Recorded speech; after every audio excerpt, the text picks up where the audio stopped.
नमस्कार, मेरा नाम है दर्पण और आप देख रहे हैं डी लल्लन टॉप का डेली फाइनेंशियल बुलेटिन खर्चा पानी। साथ में है सिद्धार्थ जराबी जी। हेलो सर, कैसे हैं आप? बिल्कुल ठीक। आप कैसे हैं? मैं भी अच्छा सर। पूछने के लिए शुक्रिया। सिद्धार्थ सर, आज हम मुख्यतः दो मुद्दों पर बात करेंगे और सबसे पहला और सबसे बड़ा मुद्दा ओमिक्रॉन को लेकर है। यूके में रोज 80,000 से ज्यादा कोरोना वायरस के केस आ रहे हैं, जिनमें से 10 से 12,000 केस ओमिक्रॉन के हैं। इसराइल में कोविड की 5वीं वेव शुरू हो चुकी है ऑफिशियली। नीदरलैंड ने पहले ही लॉकडाउन की घोषणा कर दी है, मतलब हालात बद से बदतर होते हुए लग रहे हैं। लेकिन इसी बीच एक सिल्वर लाइनिंग की बात यह है कि कुछ विशेषज्ञ और रिपोर्ट कह रही है कि जिस तरह दिया बुझते हुए सबसे ज्यादा रोशन होता है, वही हाल कोरोना वायरस का भी है। और अब ये पेंडेमिक से एंडेमिक की तरफ बढ़ रहा है। एंडेमिक मतलब अब हर साल कोरोना के केस आया तो करेंगे, लेकिन ये सब ऐसा ही होगा जैसे फ्लू या मौसमी सर्दी जुकाम। सितार जी, ओमिक्रॉन से जुड़े वित्तीय मसलों पर बात करें उससे पहले ओमिक्रॉन के बारे में आपका एक ओपनिंग रिमार्क लेना चाहेंगे। देखिए, ओमिक्रॉन को लेके वही एक प्रकार से स्थिति है जो डेल्टा वेव से पहले एक स्थिति थी। मैं डेल्टा से इसकी बिल्कुल किसी भी प्रकार से तुलना नहीं करना चाह रहा हूं, पर मैं जो दर्शकों को आपके द्वारा बताना चाह रहा हूं कि ओमिक्रॉन को लेके थोड़ा जानकारी का भी अब अभाव शुरू हो गया होगा। पहले जब कुछ दिनों में साउथ अफ्रीका से खबरें आने लगी, तो आनन फानन में कई देशों ने साउथ अफ्रीका से फ्लाइट्स काट दी, बंद कर दी। और साउथ अफ्रीका में इसको लेके एक विषय बन गया वहां आंतरिक कि भाई ये सब जानकारी देने से तो हमारे साथ एक प्रकार से गलत दुर्व्यवहार किया जा रहा है। तो जी। ऐसा कहना कहा जा रहा है कि साउथ अफ्रीका से ओमिक्रॉन को लेके लेटेस्ट डेटा बिल्कुल सही और समय से नहीं आ रहा है। अब ऐसी एक चर्चा है, मैं ये नहीं किसी प्रकार से साउथ अफ्रीका के अथॉरिटीज पे इल्जाम लगा रहा हूँ, पुष्टि नहीं हुई है, बट ऐसे कुछ संकेत मिल रहे हैं। खैर, इन संकेतों को छोड़ के चिंता इस बात की है कि जो इन्फेक्शन दूसरी कंट्रीज में पहुंच गया है, यूके जैसी कंट्री में अभी ओवरऑल कोविड की स्थिति बढ़ रही थी और ओमिक्रॉन को लेके चिंता फिर से सामने आई है। अमेरिका में भी इस प्रकार की चिंता आई है और इसको लेके लोगों में थोड़ा सा ये भय का माहौल फिर से आ रहा है कि ये ओमिक्रॉन जो है ये कितना तेजी से फैल रहा है। और बार बार जो हमारे दर्शकों को ये जानकारी होगी, क्योंकि सब मीडिया इसको दिखा रहा है कि ओमिक्रॉन की जो गंभीरता है रोग के नाते, बीमारी के नाते, वो अभी तक माइल्ड लेवल में है। यानी जुकाम और उसी के आसपास की चीजें निपट रही हैं। अभी तक हमारे यहाँ भी जो 170 के आसपास के केस हैं, उसमें से कोई भी किसी भी स्थिति से सीरियस या क्रिटिकल और भगवान बचाए मृत्यु की तो कोई बात ही नहीं हुई है ओमिक्रॉन को लेके अभी। पर डर का माहौल फिर से आ गया है, क्योंकि ये काफी समय से बोला जा रहा था कि एक थर्ड वेव आएगी अपने देश में। और क्या ये ओमिक्रॉन जो वैक्सीन लग चुके हैं, जिनको डबल डोज लग चुके हैं, जिनकी अब इम्यूनिटी एक अच्छी प्रकार की है जो एंटीबॉडी टेस्ट से पता लगती है, क्या ओमिक्रॉन उसको भेद के वैक्सीन को भी विफल कर देगा? ये सबसे बड़ा डर का माहौल है। डेल्टा से पहले वैक्सीन नहीं लग पाई थी लोगों की, तो वहां तो कुछ नहीं था। अब अगर ओमिक्रॉन तेजी से फैल रहा है पर उसकी रोग का प्रभाव उस कम है, तो मेरी भी कुछ लोगों से बात हुई है, वो ये समझना चाह रहे हैं कि भारत में जहां वैक्सीन काफी लग चुके हैं साउथ अफ्रीका के कंपैरिजन में, यहाँ ये कैसे प्ले आउट करेगा। तो कई मेडिकल सवाल है, कई साइंटिफिक सवाल है, रोग के फैलाव और रोग के नियंत्रण को लेके जो एक साइंस है उसको लेके बड़े सवाल है। हमें अभी तक यही समझ में आ रहा है, सारे जो आंकड़े और सारी जो एक प्रकार से ग्लोबल और इंडियन पिक्चर निकल रही है, कि तेजी से फैलता है ये निश्चित है, परंतु प्रभाव इसका कम है। और उसके बाद सब लोग अब अभी एक प्रकार से प्रार्थना के मोड में है, होप कर रहे हैं, क्योंकि जानकारी का अभाव है। 6-8 हफ्ते में क्या होगा, इसको लेके भी कुछ लोगों ने मॉडल बनाए हैं कि जी फरवरी के मिडिल में जाके पीक आएगी, क्योंकि वो स्टैटिस्टिकल मॉडल होते हैं फैलाव की दृष्टि से। तो मुझे लगता है कि ये हर दिन, हर सप्ताह स्थिति बदलने वाली और पिक्चर बदलने वाली एक एक प्रकार से स्टोरी फिर शुरू हो गई। जी, आपने बिल्कुल सही तरीके से एक बात रखी कि ओमिक्रॉन से जुड़े हुए कई सवाल है। सबसे महत्वपूर्ण सवाल हेल्थ केयर को लेके है, हेल्थ को लेके है। उसके बाद आपके सामाजिक सवाल भी आ जाते हैं और छोटे मोटे राजनीतिक सवाल भी आते हैं। लेकिन एक बड़ा इफेक्ट जिसका हम खर्चा पानी में जिक्र करते हैं वो है आर्थिक, इसका क्या परिप्रेक्ष्य रहेगा, आर्थिक प्रभाव क्या पड़ेंगे। उसको हमने 3 सब्जेक्ट में डिवाइड किया हुआ है। पहले सेगमेंट में चले तो शेयर मार्केट की बात करें। आज निफ्टी और सेंसेक्स दोनों ही बड़े इंडेक्स एक वक्त 3% तक गिर चुके थे। अभी हालांकि बाजार क्लोज होते वक्त 2.16% तक गिरा था निफ्टी। और पिछले कई ट्रेडिंग सेशन से एफआईआई अपना माल बेच रहा है। दूसरी ओर घरेलू इन्वेस्टर जो कि एफआईआई की बिकवाली का मार्केट पर असर पड़ने से बचाते हैं, वो भी अभी वेट एंड वॉच वाली स्थिति में है। ये बिकवाली ऑल ओवर ग्लोबल मार्केट में दिख रही है, इंडिया में ही नहीं। तो अगर गालिब की भाषा में पूछूं आपसे, तो मार्केट नादान तुझे हुआ क्या है, आखिर इस मर्ज की दवा क्या है? इस मर्ज की दवा एक ही दवा है कि लालच बहुत बुरी बला है। आप बार बार कहते आते हैं इस बात को, और दर्शकों को एक गांठ बात देनी चाहिए ये बात। हाँ, और लालच बहुत बुरी बला है। और शेयर बाजार में अगर लालच किया अपना पैसा छोड़ के उधार के पैसे पे, तो वो इतनी बुरी बला है कि आप समझो उसका कोई हिसाब नहीं लिया जा सकता है। यानी एक शेयर बाजार खेल नहीं है। शेयर बाजार एक भोग विलास की चीज नहीं है, पैसा बनाने की चीज है। उसमें भी साइंस है और काफी हद तक किस्मत का भी खेल है। और जिसे लोग जुआ या सटोरेबाजी कहते हैं, वो अलग प्रकार से एक परिभाषा का इस्तेमाल है। परंतु शेयर बाजार में कोई उधारी लेके अपना घर जेवर या बाकी चीजें उधार पे लगा के जुआ खेले, तो वो सबसे बुरा एक प्रकार का हैबिट होता है। तो ये मैं बात कहना चाहूंगा। अब आपने जो सवाल पूछा कि क्या हो रहा है, देखिए 3-4 कारण से मार्केट अभी टूट रहा है। और आपने बिल्कुल सही कहा कि जो आज गिरा है मार्केट, निफ्टी में जब इतना तेजी से गिरता है, और सेंसेक्स का क्योंकि इंडेक्स साइज बड़ा है, तो उसको लेके मतलब अगर हम परसेंटेजेस और एब्सोल्यूट नंबर से हटके निकलें, तो लेवल्स होती हैं शेयर बाजार में जिसको सपोर्ट की लेवल्स कहा जाता है, जिसके नीचे गिरने से कई बारी लोग हताश हो जाते हैं कि अब क्या होगा।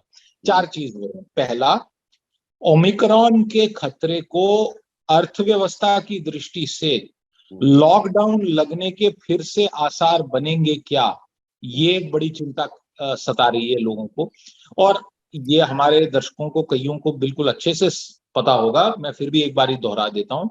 लॉकडाउन लगना मतलब कंपनी की प्रोडक्ट की सेल्स और खपत कम होना, और लोगों की नौकरियों में और उनकी तनख्वाहों पे प्रभाव आना, और अर्थव्यवस्था में जो एक कड़ी होती है, चेन जैसी जो अर्थव्यवस्था होती है, उसमें ब्रेकेज से सारी चीजें चरमरा जाती हैं। तो एक ये डर है, और ये ग्लोबल फेयर आ गया है। दूसरा, जो कई विदेशी सेंट्रल बैंक, यानी जो रिजर्व बैंक जैसे अलग अलग देशों में यूएस फेडरल रिजर्व है, या बैंक ऑफ इंग्लैंड है जो वहां का सेंट्रल बैंक है, या यूरोप का सेंट्रल बैंक है, इनसे क्लियर कट एक इंडिकेशन निकल रही है कि आने वाले कैलेंडर 2022 में ये सेंट्रल बैंक्स अब महंगाई को लेके चिंतित है। अमेरिका में महंगाई बहुत बढ़ चुकी है, काफी सालों से, कई दशकों से जितनी नहीं थी उतनी महंगाई आ गई है। और ये चिंता इसलिए वहां पे बहुत व्यापक चिंता है क्योंकि इन सब बड़ी इकोनॉमीज ने बे इंतहा नलका खोल के खुला पैसा बांटा है अर्थव्यवस्था को कोविड से बाहर निकालने के लिए, और उसके कारण ओवरहीटिंग हो जाती है।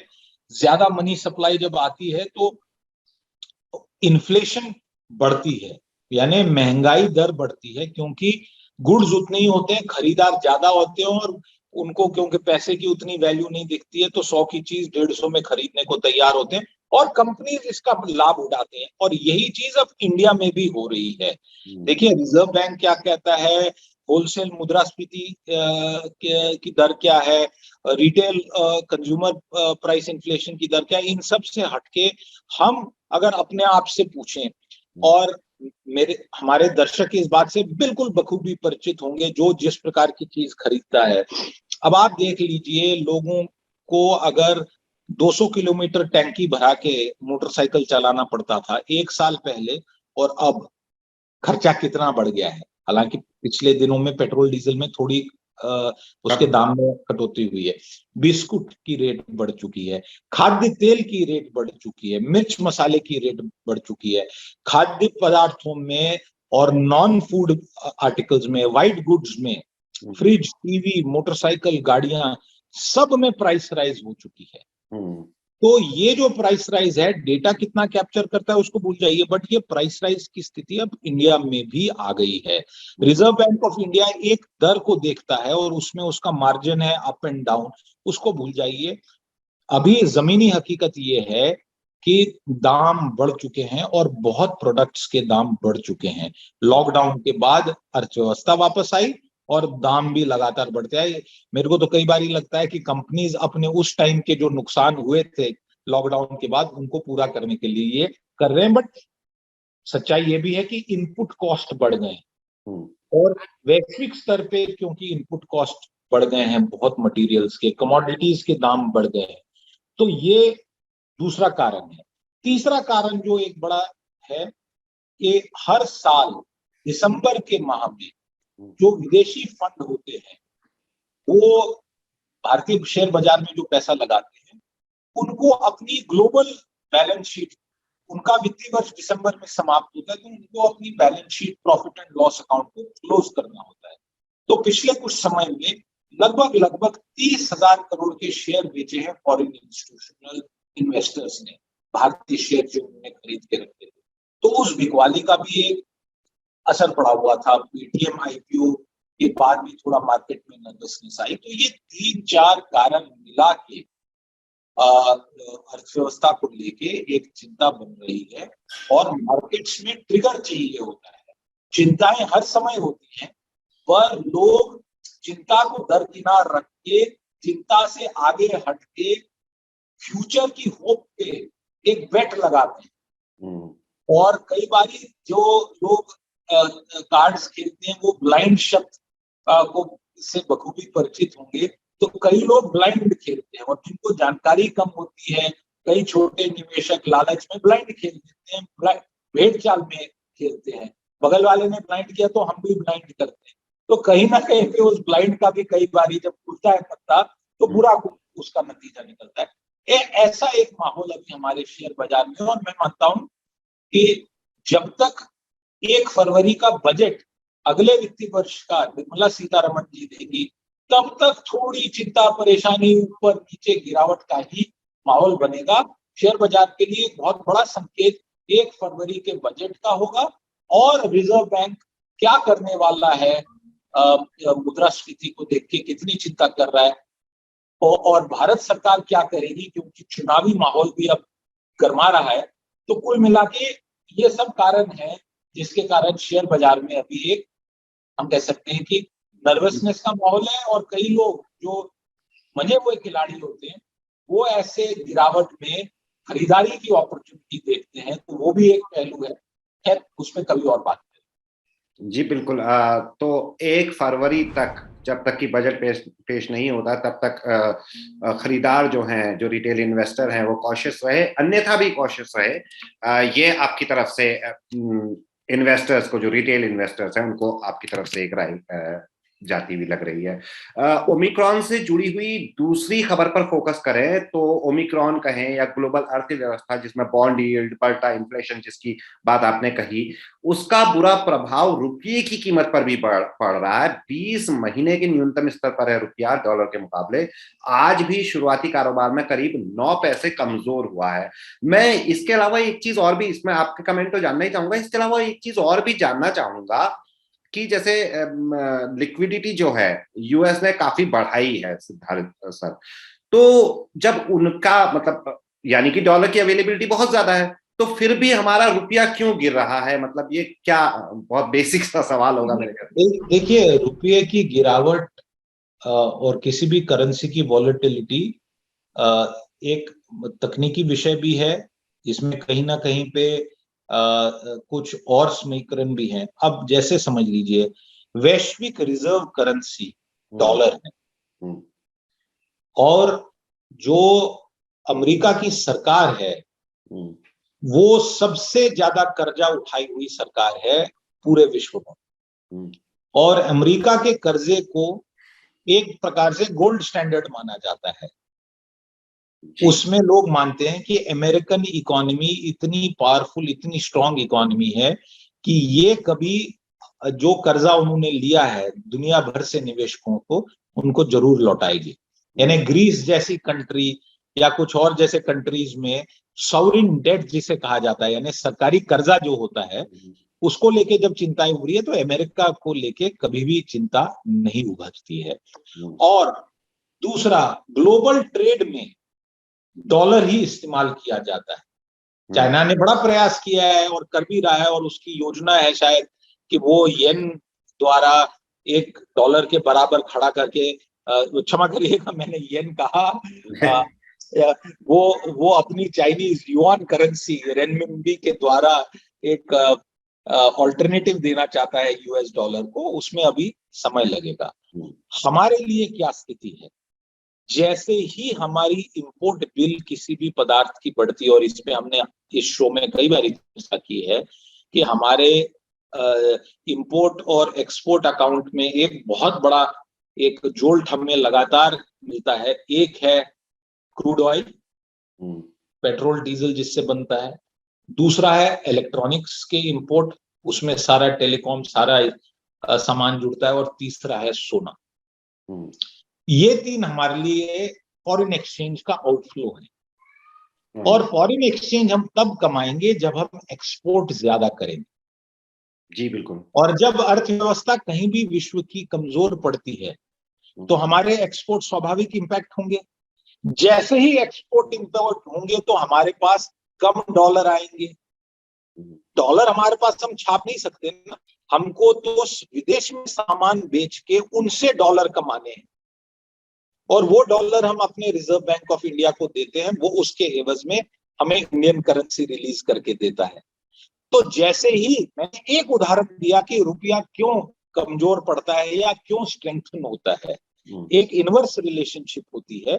इसलिए ये मैंने आपको एक उदाहरण दिया कि अगर वैश्विक अर्थव्यवस्था अभी कमजोर पड़ेगी तो स्वाभाविक है कि जो कंट्रीज इंडिया जैसी हैं जो एक्सपोर्ट करती हैं डेवलपिंग इकोनॉमीज को, उनकी जो एक्सपोर्ट्स हैं वो कम पड़ेंगी, तो उसके कारण डॉलर इनफ्लो कम होगा।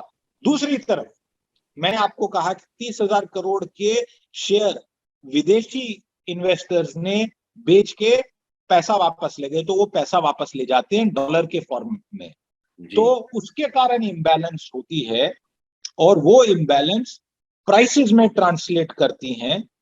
और अगर उसको टेक्निकली बिल्कुल सही तरीके से समझाया जाए, एक्सचेंज रेट को इन्फ्लुएंस करती है, और वो exchange rate constantly up down move करती है। पहले, बहुत समय पहले हम अपनी एक्सचेंज रेट को मैनेज करते थे, फिर एक कॉन्सेप्ट आया कि फ्री फ्लोट का, हमने बिल्कुल ही फ्री नहीं कर रखा है। कहीं ना कहीं पे एक मीडियम टाइप ऑफ जो जिसे हम कह सकते हैं partially convertible instead of full convertibility, वो भी एक अलग विषय, हम वहां पे चल रहे हैं। इसलिए हमारी करेंसी अर्थव्यवस्था में क्या हो रहा है, इंपोर्ट एक्सपोर्ट क्या हो रहा है, और वैश्विक स्तर पे करेंसी के साथ क्या हो रहा है, उसको रिफ्लेक्ट कर रही है। बहुत ज्यादा चिंता की विषय नहीं है। ये एक ऐसी चीज है कि जो किसी को तीखा लग रहा है तो वही खाना किसी को मीठा लगता है। डिपेंड करता है कि आप कौन है। अगर आप डॉलर के अभी खरीदार हैं तो दिक्कत की बात है, पर अगर आपके पास डॉलर है और आप बेच रहे हो, तो जो आपके पास एक हफ्ता पहले जितना रुपया मिलता अब उससे थोड़ा बढ़कर मिलेगा। तो सिक्के के दो पहलू। एक बार ये डॉलर वर्सेस जो रुपया है, इसके बारे में एक स्टोरी की थी सितार सर, आपके साथ शेयर करना चाहूंगा। उसमें जो आप बता रहे थे 3 तरीके के रेगुलेशंस होते हैं, एक फ्री फ्लोट, तो उसमें जो एग्जांपल दिया था, मैंने कहा था कि एक तरीके का लव मैरिज होती है जिसमें माता पिता की आपको वो नहीं मिलती है, आज्ञा नहीं मिलती, आप भाग के शादी करते हो। दूसरी होती है अरेंज मैरिज। जो तीसरा जो भारत में व्यवस्था है पैसों के नियमन की, वो लव कम अरेंज है कि हाँ ठीक है प्रेम है, लेकिन वो अरेंज मैरिज के साथ माता सेल्फ पिता। अरेंज्ड है, सेल्फ अरेंज्ड है। प्रेम प्रेम है, पर वो अपने माता पिता से परमिशन लेकर के। परमिशन से लेके है, हाँ वो तो बीच का एक रास्ता जो आपने कहा था मैं वो रिलेट कर पा रहा था। हाँ। बहरहाल ओमिक्रॉन से जुड़ी तीसरी बड़ी खबर पेट्रोल डीजल के दामों को लेकर है। अभी कुछ समय पहले तक कोविड के चलते हमने ब्रेंट क्रूड और तमाम तरह के कच्चे तेलों में गिरावट देखी थी। अब ऐसा ही कुछ ओमिक्रॉन के बढ़ते हुए केसेस में हो रहा है। आपसे मैं इसके बारे में टिप्पणी न्यूज से पहले कुछ फिगर्स बता देता हूं। 20 दिसंबर को ब्रेंट क्रूड फ्यूचर में 1.9% यानी करीब करीब 2% की गिरावट देखी गई, जबकि US West Texas intermediate crude के फ्यूचर्स दामों में 2.1% की गिरावट। हालांकि एक इंटरेस्टिंग बात यह भी है कि ये भी कहा जा रहा है कि 2022 की शुरुआत होते होते कच्चा तेल $100 प्रति बैरल के दाम छू सकता है। नहीं देखिए, अभी क्या है कि वो जो स्थिति बन रही थी कि कच्चे तेल के दाम बढ़ रहे थे वापस, आपको ध्यान होगा कि एक समय कोविड पिछली वेव से पीक पे जब आया था तो नेगेटिव टेरिटरी में फ्यूचर्स जा रहे थे, वो स्थिति रिवर्स हो गई है। तेल को लेके एक बहुत बड़ी जो इकोनॉमी को लेके चिंता होती है वो ट्रांसलेट करती है लोअर डिमांड में। अगर लॉकडाउन लगेगा तो ट्रक, ट्रेन, बाकी गाड़ियां, निजी वाहन कम चलेंगे, तो पेट्रोल डीजल की खपत कम हो जाएगी, तो रिफाइनर्स खरीदेंगे नहीं, क्योंकि रिफाइनर क्रूड को रिफाइन करके कहाँ रखेंगे, कैपेसिटी कॉन्स्ट्रेंट होता है। और मैंने ये कई बारी दर्शकों को ये बोला है कि जाके खुद चेक करिए। एक बारी तेल का कुआं जब खना जाता है और जब उसको पंक्चर किया जाता है, जब जिससे तेल अपने प्रेशर से ऊपर आता है, तो वो तभी रुकता है जब वो बिल्कुल खत्म हो जाए। और प्रोडक्शन को कम किया जा सकता है एक नलके को कसने के पॉइंट तक, बट ये इतने प्रेशर से आता है कि नलके को आप बियॉन्ड अ पॉइंट कस नहीं सकते हैं।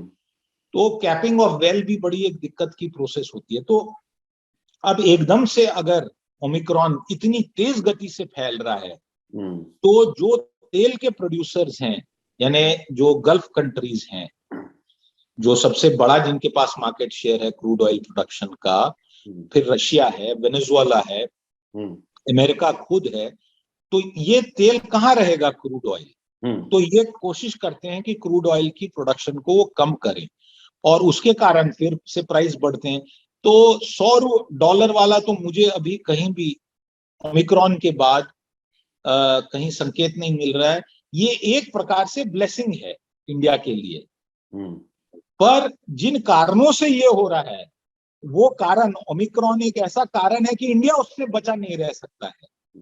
तो ये एक मिक्स्ड ब्लेसिंग है।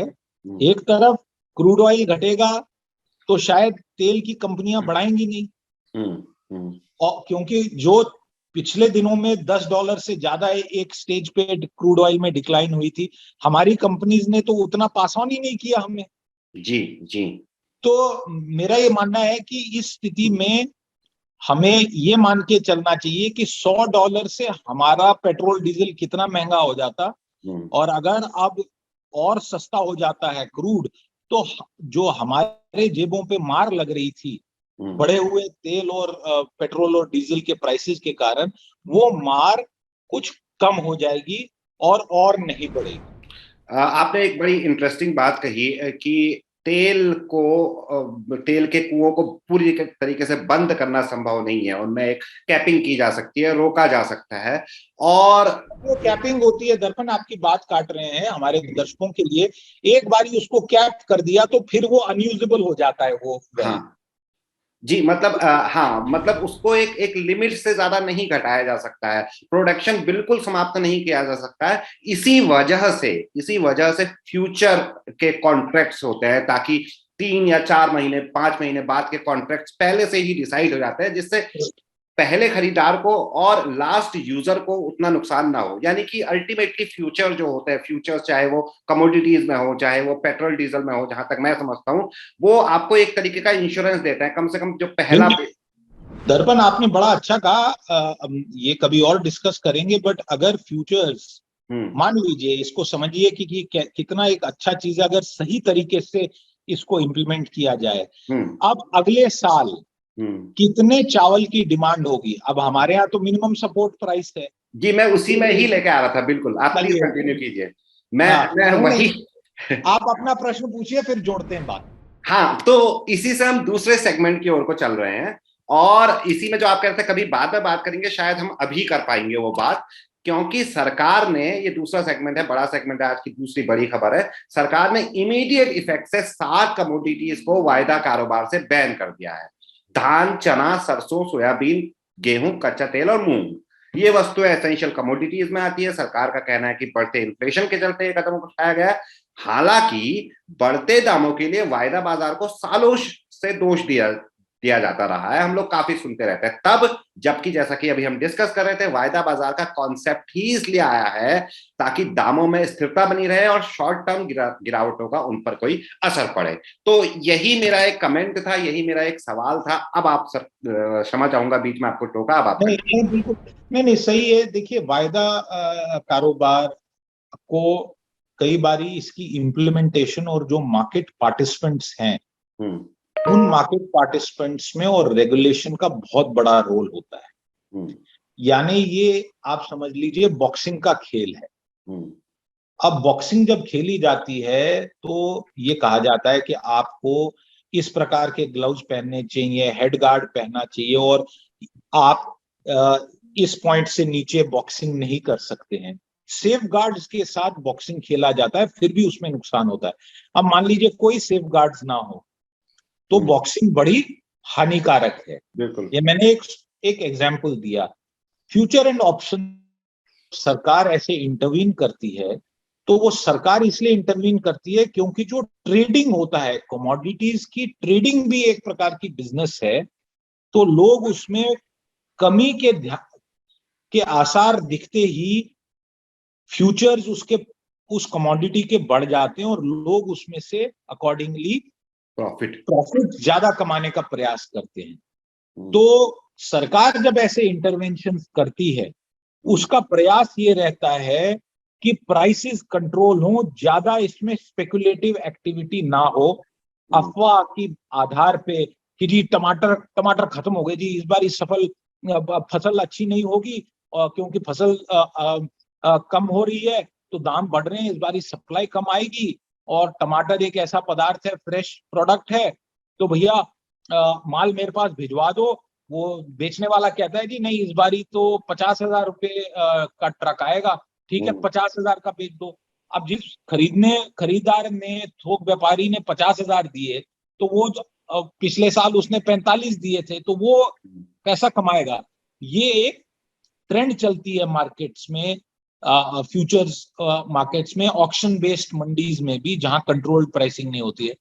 पर इसमें एक आखिरी बात बोलना चाहूंगा कि मुझे ये नहीं पता कि ये सरकारी ऐसे इंटरवेंशंस प्राइसेस को कूल डाउन करने में कितना उपयोगी होते हैं लॉन्ग टर्म में। कई बारी मैंने ये देखा है कि इस प्रकार के इंटरवेंशंस थोड़ा बहुत कुछ सांकेतिक लेवल पे असर आ पाता है, बट उससे ज्यादा काम नहीं हो पाता। आपने बिल्कुल सही कहा, जो सरकार ये करती है, बीच में इंटरवेंशन करती है, उनका रिजल्ट क्या निकलता है ये हम निश्चित तौर पे नहीं कह सकते, लेकिन फिर भी हाथ पांव मारते रहना सरकार का काम है। तो trial and hit and trial कहते हैं, या जो भी उसका अंग्रेजी में, बार बार ट्राई करते रहिए और कोई ना कोई रिजल्ट पे आइए। तो खर्चा पानी में हम लोग चीजें लेते रहते हैं सिद्धार्थ जी, और आपसे कई चीजें केवल वर्तमान में जो चल रही हैं वही नहीं जानने को मिलता है, कई टेक्निकल टर्म्स जानने को मिलते हैं, कई चीजें समझने को मिलती हैं। बहुत बहुत शुक्रिया आपका। बहुत बहुत धन्यवाद। हमारे दर्शकों का भी बहुत बहुत धन्यवाद कि वो खर्चा पानी को देखते हैं। अगर वो कमेंट करते हैं, किसी भी कोई भी राय देते हैं, तो हम हर कमेंट को पढ़ते हैं और उसी हिसाब से अपने खर्चा पानी को मॉडिफाई करते हैं। शुक्रिया।